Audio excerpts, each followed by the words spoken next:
In this video we are going to look into the different types of data types in C++. We have already talked about data types briefly in the previous video. So, what is a data type? As the name suggests, data types defines the type of data that we want to store in our variables.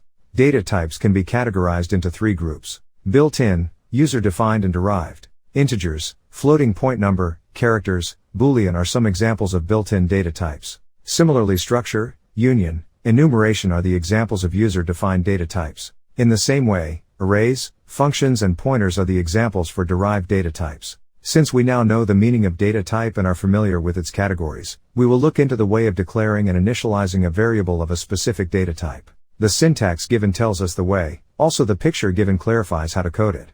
As you can see, float can store integers as well as fractional numbers. So, a question may arise: why do we need integers if we can use float? The reason will be discussed in the next video. Type your explanation in the comments section.